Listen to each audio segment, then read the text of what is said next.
ഇന്ന് രാവിലെ ജി സുധാകരൻ മാധ്യമങ്ങളെ കണ്ടിരുന്നു. നിലപാടിൽ ചില വ്യക്തതയും വരുത്തിയിരുന്നു. പിണറായി വിജയൻ മൂന്നാമതും മുഖ്യമന്ത്രിയാകുന്നതിൽ സന്തോഷമെന്ന നിലപാട് തിരുത്തിയിട്ടില്ല എന്നാണ് ജി സുധാകരൻ പറഞ്ഞത്. രാഷ്ട്രീയ സാഹചര്യം പക്ഷേ LDFന് അനുകൂലമല്ല എന്നാണ് താൻ പറഞ്ഞത് എന്നും ജി സുധാകരൻ വിശദീകരിച്ചു. പി പ്രസാദിനെതിരെ ചേർത്തലയിലെത്തി പ്രചാരണം നടത്തുമെന്നും ജി സുധാകരൻ പറഞ്ഞു. അമ്പലപ്പുഴയിൽ സ്വതന്ത്ര സ്ഥാനാർത്ഥിയായി മത്സരിക്കുന്ന ജി സുധാകരന് കോൺഗ്രസ് പ്രാദേശിക നേതൃത്വം വീട്ടിലെത്തി ഔദ്യോഗിക പിന്തുണ അറിയിച്ചു. UDFന്റെ സ്ഥാനാർത്ഥിയാണ്. UDFന്റെ സ്ഥാനാർത്ഥിയുടെ ജനകീയ സ്ഥാനാർത്ഥിയാണ്.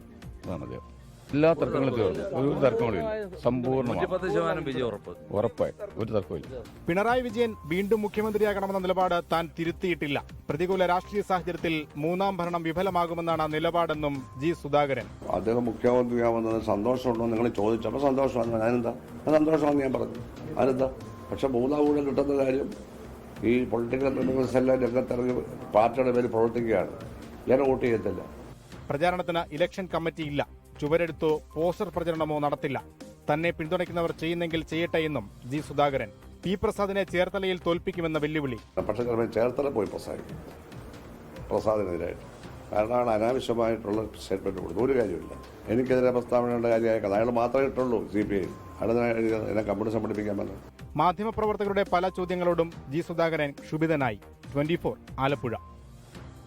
ലോകത്തെവിടെയായാലും ഏത് സമയത്തും 24 വാർത്തകളും ഓഗ്മെന്റഡ് റിയാലിറ്റി പാക്കേജുകളും എക്സ്പ്ലെയിനറുകളും വിശദമായി കാണാൻ ഞങ്ങളുടെ YouTube ചാനൽ നിങ്ങൾക്ക് സബ്സ്ക്രൈബ് ചെയ്യാം.